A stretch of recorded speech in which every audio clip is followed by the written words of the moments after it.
Hello class 3rd, welcome to EVS classes. In EVS, today I am going to start chapter 14. Chapter name is Fun and Play. Fun मतलब होता है आनंद या मज़ा, play मतलब होता है खेल, आनंद और खेल। इस चैप्टर में हम डिफरेंट टाइप्स ऑफ गेम्स के बारे में पढ़ेंगे। खेलना हमारे शारीरिक और मानसिक दोनों स्वास्थ्य के लिए बहुत अच्छा होता है। खेलने से हमारी उम्र लंबी होगी, हम निरोगी भी होंगे। स्पोर्ट्स गेम खेलने से हम सब शारीरिक रूप से सक्रिय होते हैं और हमें कई रोग से मुक्ति मिलती है। खेलना हमें तनाव से मुक्ति दिलाता है। अगर हम खेलते हैं तो हम शारीरिक और मानसिक रूप से सक्रिय होते हैं, हमें नकारात्मक विचार नहीं आएंगे।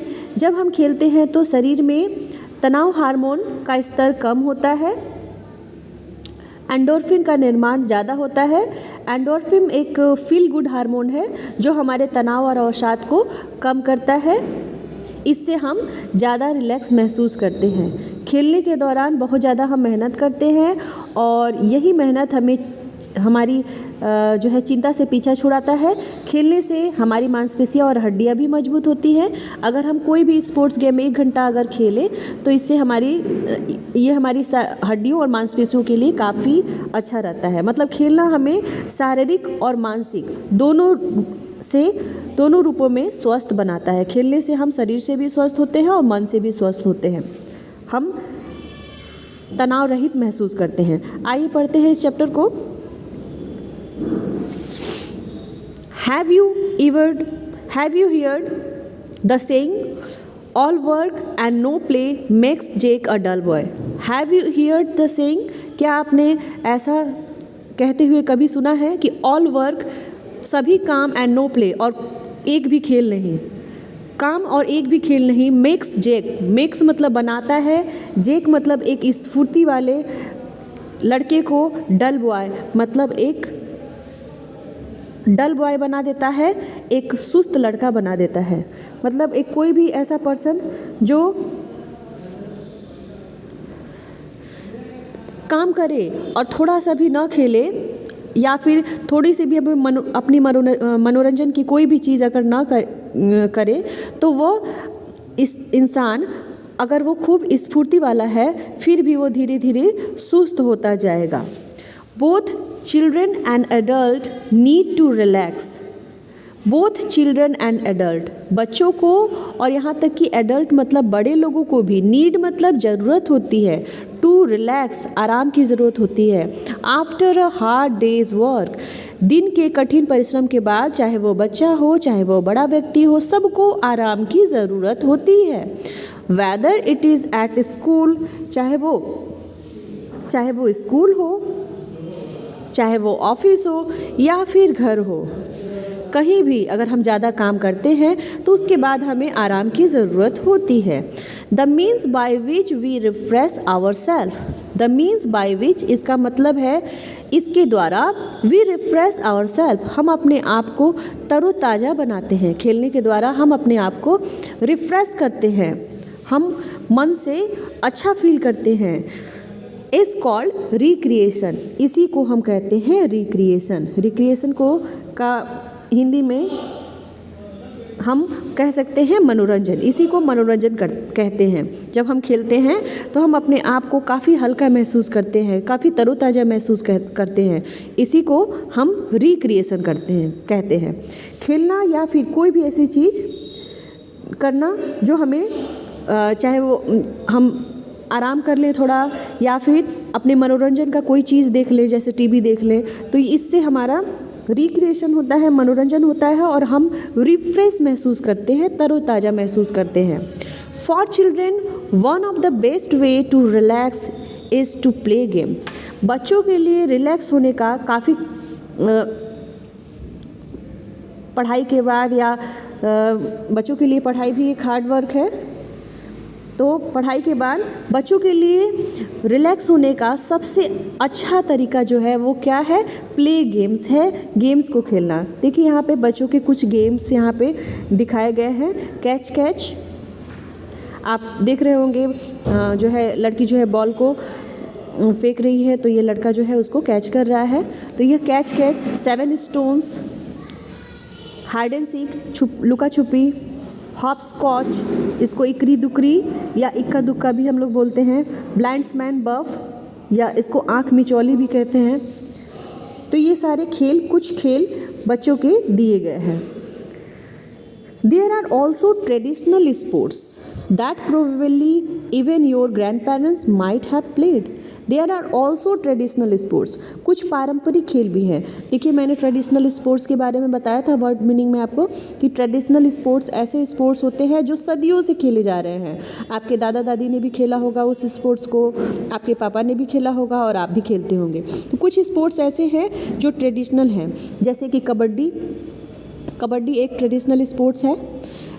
कबड्डी का जन्मदाता देश भारत ही है। भारत से ही इस खेल की शुरुआत भी हुई है। तो यह एक ट्रेडिशनल स्पोर्ट्स है, सदियों से खेला जा रहा है और अभी भी खेला जाता है।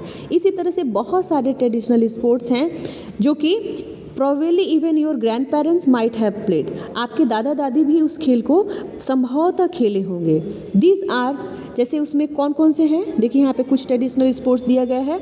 दीज आर गुल्ली डंडा, जैसे कि गुल्ली डंडा है, कबड्डी है, काइट फ्लाइंग है, पतंग उड़ाना है। तो ये सारे ट्रेडिशनल स्पोर्ट्स हैं। Games such as cricket, hockey, football are team games. Game जैसे कि क्रिकेट, हॉकी और फुटबॉल ये टीम गेम्स हैं। देखिए गेम को, कुछ गेम्स जो हैं वो इंडिविजुअल खेले जाते हैं। इंडिविजुअल गेम्स ऐसे गेम्स जिसमें 1 या फिर 2 प्लेयर हो, तो ऐसे गेम्स को हम कहते हैं इंडिविजुअल गेम, जिसमें केवल व्यक्ति अकेला खेले या फिर अपोजिशन में केवल एक व्यक्ति हो या 2 व्यक्ति हो, तो ऐसे गेम को हम इंडिविजुअल गेम कहते हैं। जैसे कि बैडमिंटन एक इंडिविजुअल गेम है, टेनिस एक इंडिविजुअल गेम है, शतरंज भी एक इंडिविजुअल गेम है। और कुछ गेम्स जो है वो ग्रुप बना के खेले जाते हैं, टीम बना के खेले जाते हैं, जिसमें ढेर सारे प्लेयर होते हैं। तो ऐसे गेम को बोलते हैं टीम गेम। जैसे कि क्रिकेट, हॉकी और फुटबॉल जो है ये टीम गेम हैं। We learn this games from our grandparents. देखिए यहाँ पे देखिए कुछ गेम्स हैं यहाँ पर। ये गुल्ली डंडा, बच्चे जो है गुल्ली डंडा खेल रहे हैं, यहाँ पे पतंग उड़ा रहे हैं। ये भारत का ट्रेडिशनल गेम है, सदियों से खेला जा रहा है। आपके दादा दादी ने भी खेला होगा, पापा ने भी खेला होगा और आप भी खेलते हैं। तो ऐसे गेम्स जो सदियों से हमारे देश में खेले जा रहे हैं और आज तक अभी खेले जाते हैं, तो ऐसे गेम को ट्रेडिशनल गेम्स कहते हैं। तो ये पेज नंबर 77 था। आइए page number 78। When it is too hot or cold to play outside, जब या तो बहुत ज़्यादा गर्मी हो या फिर बहुत ज़्यादा ठंडी हो, टू प्ले आउटसाइड, बाहर हम नहीं खेल पाएँ, या तो बहुत ज़्यादा गर्मी हो या ठंडी हो, और इट इज़ रेनिंग या फिर बारिश हो रही हो, वी इंजॉय इंडोर गेम्स। तो हम इंडोर गेम्स खेलना पसंद करते हैं। देखिए कुछ गेम्स जो है वो घर के बाहर खेले जाते हैं, उनको आउटडोर गेम्स कहते हैं, और कुछ गेम्स जो है वो घर के अंदर खेले जाते हैं, उसको हम इंडोर गेम्स कहते हैं। तो इंडोर गेम्स में कौन कौन से गेम्स हैं? दिस इंक्लूड गेम्स लाइक तो इस गेम में कौन कौन से गेम्स हैं जो इंडोर हैं? लूडो, कैरम, चेस, स्क्रैबल, ये सारे इंडोर गेम्स हैं। देखिए स्क्रैबल आप लोगों ने देखा होगा। जैसे स्क्रैबल जो है वो पिक्चर्स का भी आता है और वर्ड्स का भी आता है, जिसमें ब्लॉक बने होते हैं और ब्लॉक को अरेंज करके आपको, जैसे पिक्चर्स का अगर स्क्रैबल है तो ब्लॉक बने होंगे और उस ब्लॉक में किसी भी चीज़ का एक पिक्चर होगा और उसके सारे पार्ट्स इधर से उधर होते हैं। आपको सारे पार्ट्स को सही से ज्वाइन करके कोई एक सटीक पिक्चर बनाना होता है। तो स्क्रैबल जो है वर्ड्स, पिक्चर का भी आता है और वर्ड्स का भी आता है। आपको सही तरीके से उसको अरेंज करना होता है। When you watch sports like cricket, football और जिम्नास्टिक्स, जब आप स्पोर्ट्स, कोई भी स्पोर्ट्स देखते हो, चाहे वो क्रिकेट हो, चाहे वो फुटबॉल हो, चाहे जिम्नास्टिक हो, instead of participating it is known as spectator sports. देखिए यहाँ पे स्पेक्टेटर स्पोर्ट्स के बारे में बताया गया है। देखिए कुछ खेल हम देखना ज़्यादा पसंद करते हैं, तो ऐसे गेम्स जिसमें हम पार्टिसिपेट ना करें, जिसमें हम भाग ना लें और उसको हम केवल देखें, तो ऐसे गेम को स्पेक्टेटर स्पोर्ट्स कहते हैं, दर्शनीय खेल कहते हैं। जैसे कि बहुत सारे खेल हैं जो स्पेक्टेटर स्पोर्ट्स है, जैसे कि फुटबॉल है, क्रिकेट, जिम्नास्ट, ये सब हम बिना पार्टिसिपेट किए, बिना खेले इसको देखना भी हम पसंद करते हैं, तो ऐसे गेम को स्पेक्टेटर स्पोर्ट्स कहते हैं।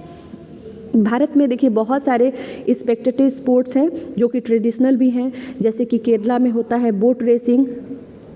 एक स्पेसिफिक टाइम में बोट रेसिंग का कार्यक्रम होता है जिसमें बहुत सारे लोग भाग भी लेते हैं और बहुत सारे लोग इसमें देखते भी हैं इस खेल को। तो ऐसा खेल जिसमें हम पार्टिसिपेट ना करें और उसको देखें, तो ऐसे खेल को हम कहते हैं Spectator sports.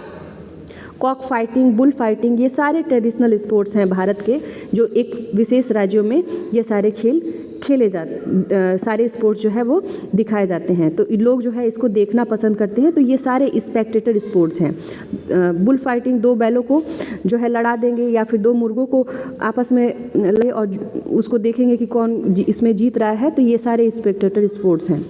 Ritu and her family enjoy going to different types of shows और परफॉर्मेंस। रितु और उसकी फैमिली जो है, रितु और उसकी जो फैमिली, उसका परिवार जो है एंजॉय मतलब आनंद लेती है, going to different type of shows, विभिन्न प्रकार के शोज़ में जाने का और या फिर परफॉर्मेंस में जाने का। देखिए लोग जो है बहुत सारे परफॉर्मेंस दिखाकर लोगों को इंटरटेन करते हैं। जैसे कि आप सर्कस में जाते हैं, तो सर्कस में जाते हैं तो आप को वहाँ इंटरटेन किया जाता है। सर्कस में बहुत सारे लोग होते हैं, एनिमल्स होते हैं जो लोगों का मनोरंजन करते हैं। गेम्स ऑफ क्रिकेट, इससे भी हम लोग इंटरटेन होते हैं। मैजिक शो, जादू का खेल, या फिर stage drama, street theatre, movies, ये सारी चीज़ें हमको इंटरटेन करने का काम करती है। तो हम परफॉर्मेंस को देखकर, शोज़ या परफॉर्मेंस को देखकर भी हम भी इंटरटेन होते हैं। रितु और उसके परिवार के बारे में कहा गया है कि रितु और उसका परिवार बहुत डिफरेंट टाइप ऑफ शोज़ और परफॉर्मेंस में जो है जाता है और उसका आनंद लेता है। तो Rohan and his family enjoy travelling as means of recreation. देखिए यहाँ पे रितु के परिवार के बारे में दिया था कि रितु और उसका परिवार डिफरेंट टाइप ऑफ परफॉर्मेंस को देखकर रिक्रिएशन करता है, मतलब मनोरंजन लेता है। अब यहाँ पे रोहन और उसकी फैमिली के बारे में लिखा गया है कि रोहन और उसकी फैमिली जो है वो यात्रा करने का आनंद लेती हैं। वो अलग अलग जगहों पे वो जाते हैं, विजिट करते हैं, यात्राएं करते हैं, अलग अलग जगहों पे जाते हैं। और राइट 5 लाइन्स, देखिए यहाँ पे 5 लाइन लिखना है किसी भी एक प्लेस के बारे में। You visit during a holiday, जब छुट्टियों में आप कहीं भी अगर घूमने गए थे तो उस जगह के बारे में 5 लाइन लिखना है। और यहाँ पे इस पे 5 लाइन लिखना है। और यहाँ पे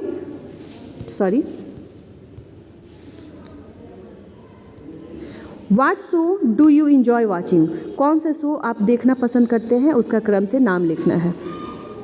जैसे यहाँ पे कुछ शो के बारे में दिया गया है जो रितु और उसका परिवार देखने में आनंद लेता है, तो आपको भी कुछ शो के बारे में लिखना है जो देखना आप पसंद करते हैं। तो यहाँ पे कुछ शो के बारे में लिखना है और कहीं भी आप घूमने गए थे उसके बारे में 5 लाइन यहाँ पे लिखना है। तो आप बुक को फिल कर लेंगे। Thank you.